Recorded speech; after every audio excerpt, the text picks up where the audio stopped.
انت ايش عطوك؟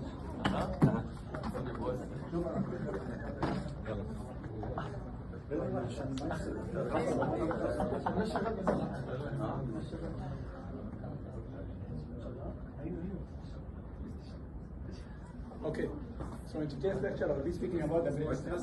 The main focus عشان تصوير. تعلي صوتك.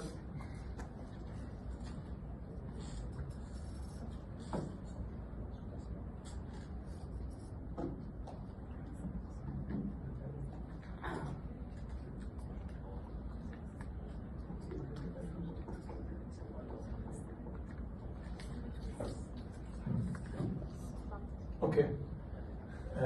So in today's lecture, I'll be speaking about the brainstem, the internal features, main focus, because it's the topic that many students face difficulties solving the questions. It's going to be a question-based lecture. It's not going to be OSP-based. OSP you can study it alone, because usually even only one station comes in the OSP regarding the brainstem. But most of the question comes in the written when you come and solve the questions. So the theme of this lecture will be, first of all, I've heard from many students that the cranial nerves, you don't know anything about the cranial nerves in general. The lecture is not yet taught. But if you want to solve the questions, you must understand the function, and if there is a lesion of a specific nerve, what will happen. Because if you want to solve the question, not only the internal brainstem. So for 15 minutes, I'll be speaking about the cranial nerves and knowing the rule of 4. For the next 15 minutes, I will be speaking about the key structure that causes the clinical syndromes, and then we'll be solving some cases and some questions regarding the brainstem. Okay, so the rule of 4. The rule of 4 states that you have the bones, 4 nerves above the bones, 4 nerves at the level of the bones, and then you have 4 nerves below the bones. So you have the olfactory and the optic, they are not in the midbrain, but just put them above the bones. Then you have the oculomotor. If you have a lesion, I'll be speaking about the cranial nerve cells, and then I'll be talking about if there is a lesion or not. Oculomotor, the 3rd one. The trochlear is the 4th. The 5th is the trigeminal. The 6th is the abducent, and the 7th is the facial. 8th is the auditory, and the 9th glossopharyngeal. Vagus is 10. Spinal accessory is 11, and hypoglossal is 12. Now, regarding the oculomotor, most of the questions will come. They will tell you about the eyes. They will speak about the eyes because the eyes is innervated by 3 of those cranial nerves. Cranial nerve number 3 and cranial nerve number 4 and cranial nerve number 6. So they will test this. They will test the knowledge that you have about the eyes also. So if you have a lesion in oculomotor 3, the eyes will be turned out and down. Now I'll teach the mechanism in a bit, but just memorize this. The trochlear, which is the 4th, eyes are unable to look down while looking towards the nose. And then 5th is trigeminal, it's the lateral facial sensory loss. 6th is the abducent, eyes can't look laterally. And the 7th is the facial weakness. 8th is deafness. 9th is pharyngeal sensory loss. And 10th is the hoarseness and dysphagia. 11th is shoulder weakness, and 12th is weakness of the tongue. So, just an overview of the eyes. I know you didn't take the eyes of the eyes anatomy and the muscles in the eyes, but it's easy and simple. So you have 6 muscles in the eyes. 4 of them is supplied by the oculomotor, and 1 of them is supplied by the trochlear, and 1 of them is supplied by the abducent. Now the abducent is cranial nerve number 6, and it only supplies the lateral rectus. So if I told one of you guys to keep your face straight and look at lateral side, abducent nerve will be used. So if there is a lesion, the eyes won't be able to look that side, laterally, away from the nose. And then you have the superior oblique, which is supplied by the trochlear nerve, and it's when your eyes look down but towards your nose. So you have, basically, you have superior rectus, inferior rectus, lateral rectus, and medial rectus. From the names, you can know which side they are going to. But then you have the superior oblique and the inferior oblique. They are different from the name. So superior oblique will give you the vision of you of you looking down and towards the nose, and the inferior oblique, you looking up and towards the nose. So if there is a lesion in the trochlear nerve, the eyes won't be able to do that. So let's go back to this. So if there is a lesion in oculomotor, then the eyes will be turned out and down. Because what is working? What is working? Only the abducent. So the eyes will be turned outside. So that's like an overview about the eyes. Because you should know the mechanism for you to solve the questions. Okay. So the midline structures, the rule of fours. You have the M's.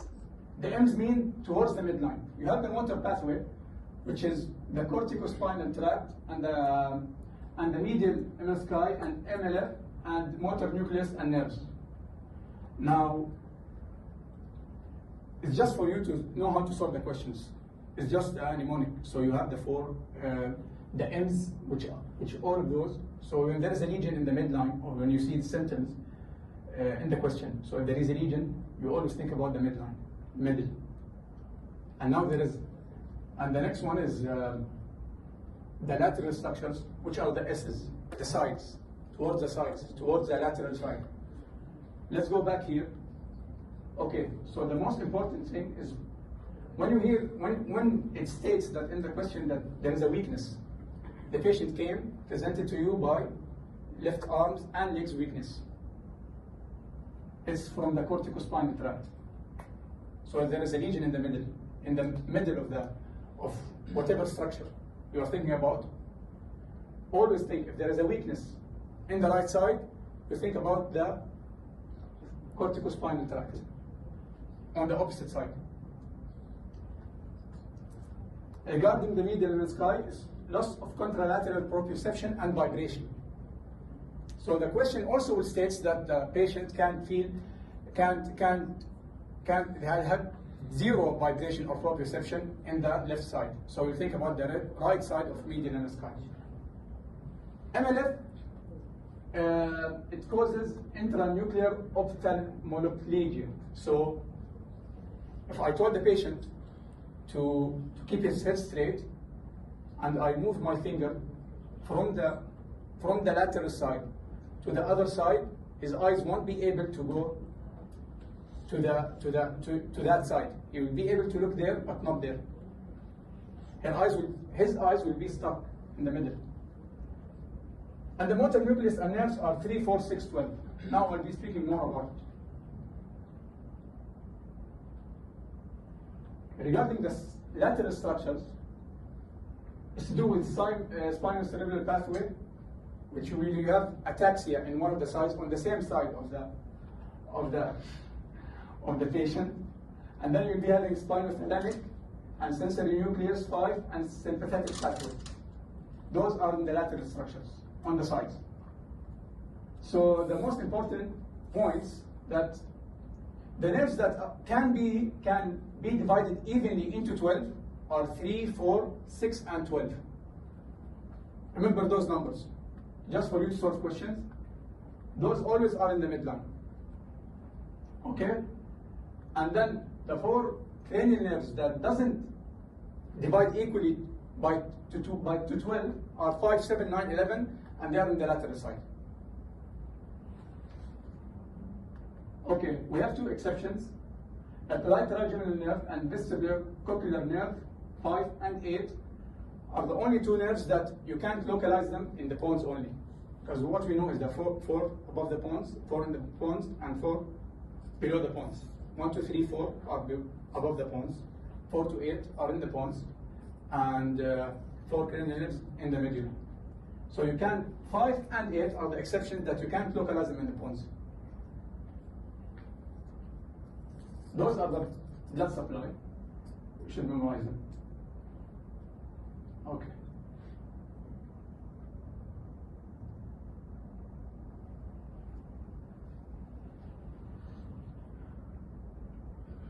Okay. So just anatomy based.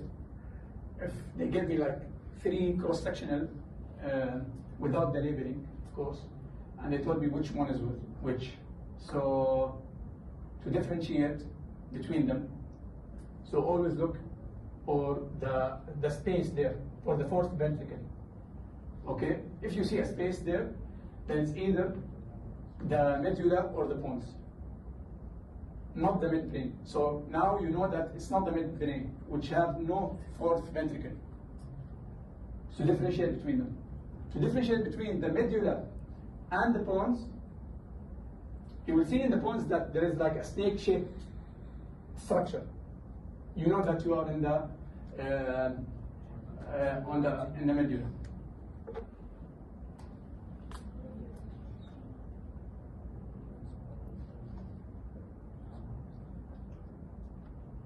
Okay. So I'll be speaking about, first of all, I'll be speaking about the midbrain.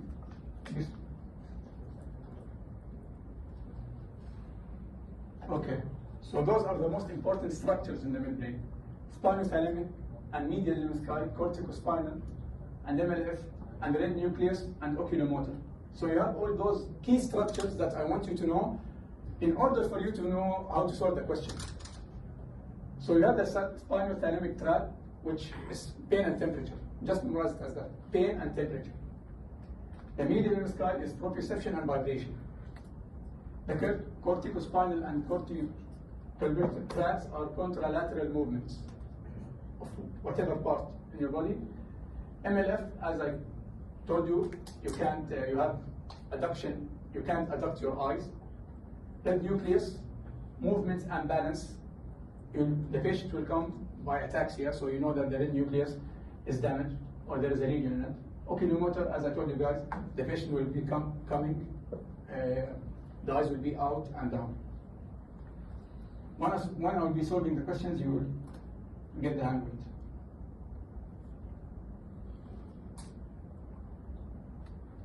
Okay.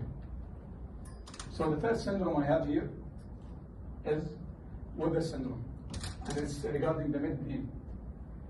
In this syndrome, you are damaging the cranial nerves number 3, corticospinal tract, and corticobulbar tract. So the patient will be coming to you, he will be looking outward and down. And there will be weakness on the contralateral side, and he will be having exaggerated gag reflex because of the corticobulbar tract.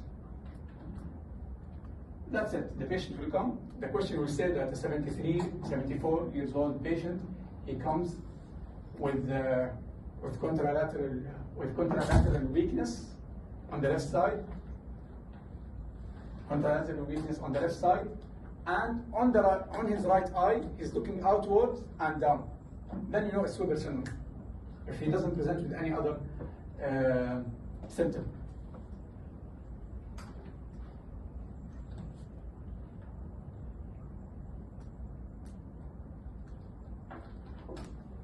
Okay, in this syndrome, you have damage to cranial nerves number 3, the medial lemnisci, and red nucleus. So the patient will be coming to you presenting with involuntary movements, and also will be looking outward and lateral, down, because of the damage to cranial nerves number 3, with contralateral loss of proprioception and vibration. So you know that it's Benedict syndrome. Okay, now we move on to the pons. For the pons, those are the key structures that you must know about. Cranial nerves number 8, cranial nerve number 7, and 6. So any lesion in cranial nerves number 8 will give you nausea, vomiting, and nystagmus. Regarding cranial nerve number 7, which is the facial nerve, will give you facial drop and loss of corneal reflex. And cranial nerve number 6, abducens, as I told you, patient will not be able to look on the lateral side. And the spinal tract and nucleus of trigeminal nerve, pain and sensory sensation of the face. He will be having pain and loss of sensory sensation of the face. Then you have the medial sky, as I told you about. It's about proprioception and vibration and spinal phenomena. شو يعني النستاجمس؟ النستاجمس لما العين برا تتحرك. بيكون عنده زي احنا بنسميه حول.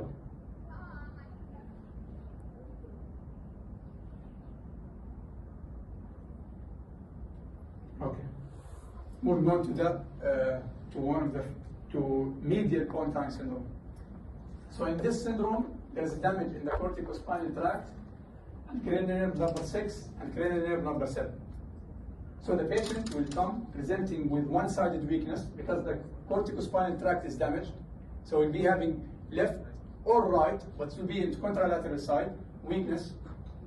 So let's say he has a contralateral side weakness on the left side. Okay, so it's in the right medial pontine syndrome with ipsilateral facial drop.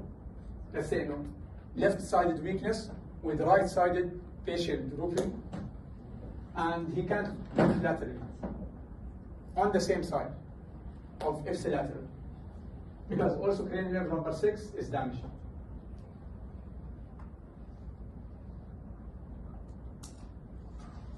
So Lupton syndrome is when there is damage bilaterally. So the patient will be paralyzed. He won't be able to move his right side or left side because both sides of corticospinal tracts are damaged. And also the facial nerve will be damaged. So he will be only able to communicate with his eyes.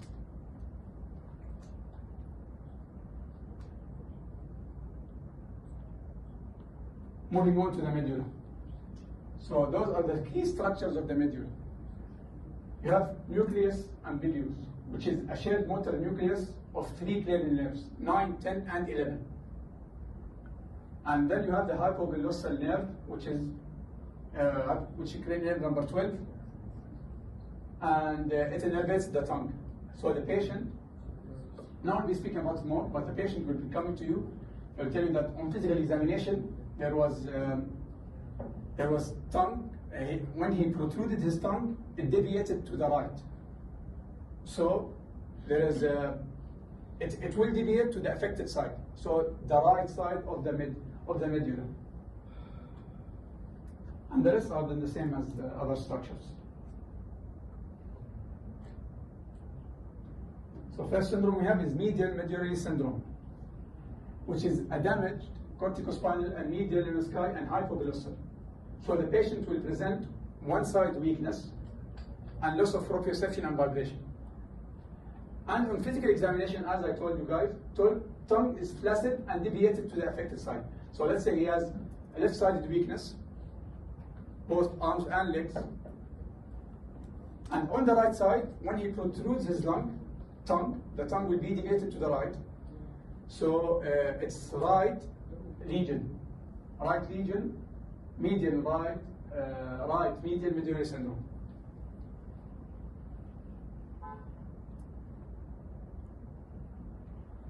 In the lateral medullary syndrome, damaged nucleus ambiguous, which is a shared motor nucleus, 9, 10, and 11. Also, vestibular nuclei is damaged, sympathetic tract is damaged, spinothalamic tract is damaged, spinal 5 nucleus is also damaged. So the patient will present with dysphagia and hoarseness because of the damage of nucleus ambiguous, and with vomiting and nausea, nystagmus, with loss of feeling, pain, and temperature, contralateral side, with Horner's syndrome, which is meiosis, ptosis, and anhydrosis. Okay, so let's move on to the questions now. Can one of you guys read, and then he can answer, please? Which of the following structures is likely involved in the medial medullary syndrome, hypoglossal? Yes, and how did you? Because it goes anterior. So we have medullary, have cranial nerves 9, 10, 11. Yes, exactly.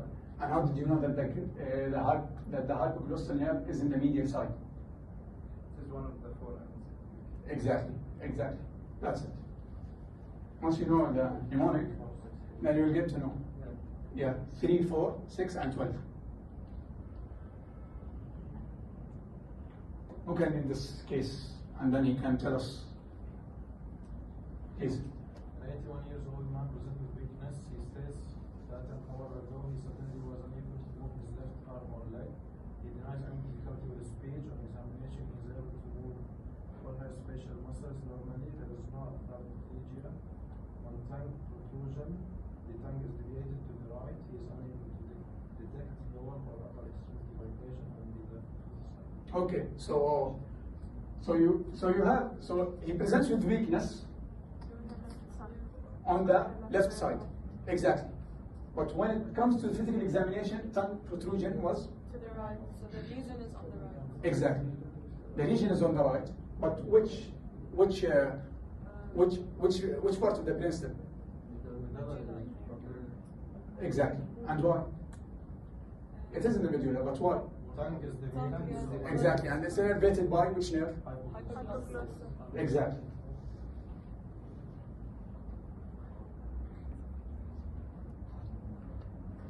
Okay. So, who can read this question? A 73-year-old patient presents with the right-sided weakness and left eye is out and turned down, dilated. So what are we thinking about? Right lesion. Yes, right lead. Abducens. Left, not the right lesion. Oh, sorry, left lesion. Yeah, sorry. Left lesion and abducens, I think. No, it's not abducens. The left. The trochlear. Oculomotor. Oculomotor. Whenever you hear that the left eye is turned out and down, it's oculomotor. Trochlear is when you look down and towards the nose. Towards the nose. Superior oblique muscle. The lateral rectus is supplied by the abducens. So when you look laterally, yes. But in this patient, the left eye is out and turned down. It can't move anywhere else. It's out. So what's working? No, the oculomotor is not working. In this case, oculomotor is not working. Relax. Abducens is the one which is, yeah, exactly. So you have left medial midbrain, which is Weber syndrome.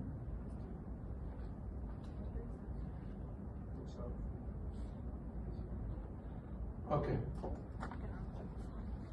So in this question.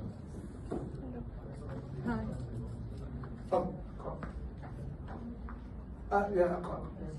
81 years old patient unable to do left hand finger to nose test. He have loss of pain and temperature to the left face. On physical examination, left eyelid droop and small pupil. Also loss of pain, temperature on right arm and leg with a hoarse voice and loss of gag reflex, left throat. Okay. So what we thinking about? Let's think about which part of the midbrain is damaged? Which part, please? Yes, sir. Tell me which part of the midbrain first is damaged. What do you think? Midbrain or medulla or the pons? Midbrain. No, it's not the midbrain. Midbrain? It's not the midbrain. Midbrain is 1, 2, 3, 4 cranial nerves. It's not. Gag reflex and throat and hoarse voice. No. And then, so hoarse voice is always think about the nucleus ambiguous, which is cranial nerve number 10. So, tell me. Lateral. Okay. Tell me, how did you know that? First of all, loss of gag reflex. Right. Okay, which is damage to the cranial nucleus ambiguous. Okay. So we have also right-sided loss of pain and temperature on the right side. Okay. So the left side is affected. Which structure? Pain and temperature. Exactly. Okay. Left eyelid roof also. Okay.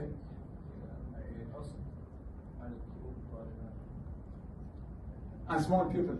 So he has meiosis. Ptosis. So he has Horn syndrome. Yes. Sympathetic pathway is damaged. left eyelid droop is because of what? Damage to the sympathetic pathway.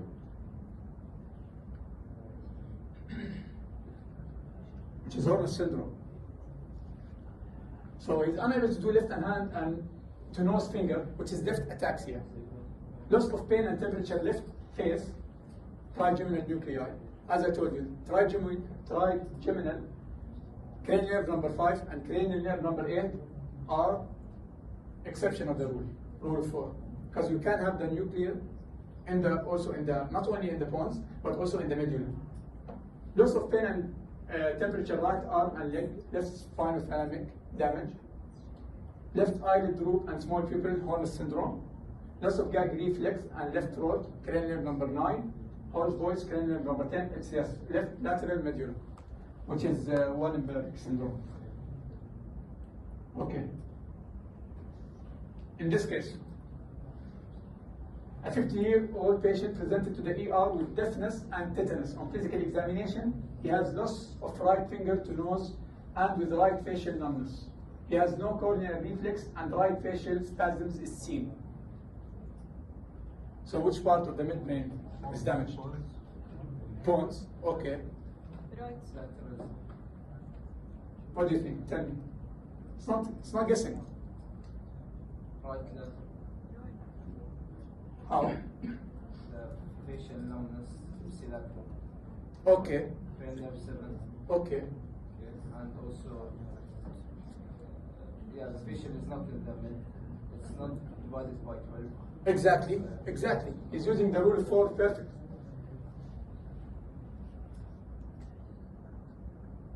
So right lateral pons. And here's the explanation why. So right deafness and tetanus, you have a lesion in the right cranial nerve number 8, just right finger to nose, right spinocerebellar, which is left ataxia, right ataxia, right facial numbness, right sensory, and no corneal reflex, trigeminal, and right facial spasm is facial. الفيشل numbness كمان من cranial nerve صح؟ Facial numbness when? Right facial numbness. Yes, it can be. صح.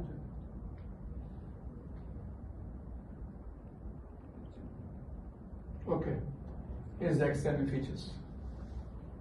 I think we have no time. But yes, خلاص. I think that's it. Any questions? Thank you.